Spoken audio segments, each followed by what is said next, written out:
Welcome back everyone. आज हम नया डेटा स्ट्रक्चर स्टार्ट करने वाले हैं जिसको कहते हैं स्टैक। आपने मोस्टली सुना होगा स्टैक ऑफ फाइल्स। सो ये एक टर्म है, ऑफिसेज में काफ़ी यूज होती है। तो जैसे ये टेबल है, आपने एक फाइल रखी, उसके ऊपर आप फिर दूसरी फाइल रखते हो, उसके ऊपर आप तीसरी फाइल रखते हो।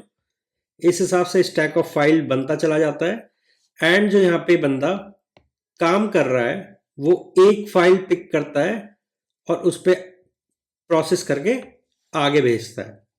तो देखो यहाँ पे क्या है, this is a stack of file, this is a stack of file. इसका रूल सिंपल सा है कि जो सबसे ऊपर है, लास्ट में जो है, दैट मीन सबसे ऊपर कौन होगा, जो लास्ट में इन हुआ है, मैं उसको पिक कर लूंगा, मैं उसको पिक कर लूंगा, फर्स्ट आउट हो जाएगा। तो रूल कहता है लास्ट इन फर्स्ट आउट। ये बहुत बेसिक सा रूल है स्टैक के लिए। सो अगर मैं इसकी एक डेफिनेशन आपको सिंपल सी दूं तो stack is a linear data structure in which insertion and deletion,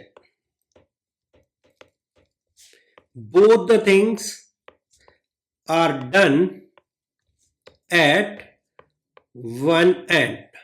वो कैसे? जब आप एक नई फाइल डाल रहे हो तब भी ऊपर डाल रहे हो, जब आप कुछ हटा रहे हो तब भी ऊपर से हटा रहे हो। आप नीचे वाले एंड को तो टच भी नहीं कर रहे हो, नीचे वाले एंड को तो टच भी नहीं कर रहे हो। तो इस को बोलते हैं top.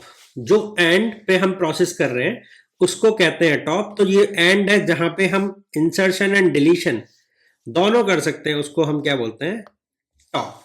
So top is a pointer, ठीक है, जहां पे हम इंसर्शन एंड डिलीशन दोनों ऑपरेशन कर सकते हैं। एंड स्टैक के केस में अगर मैं टॉप से इंसर्शन कर रहा हूं तो मैं उसे बोलूंगा पुश ऑपरेशन, और डिलीशन कर रहा हूं तो उसे बोलूंगा pop operation.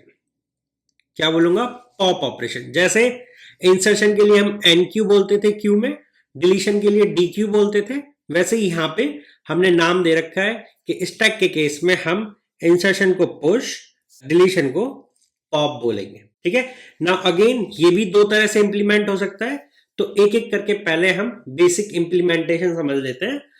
First using array, then using link list, ठीक है। तो चलते हैं, मिलते हैं नेक्स्ट वीडियो में।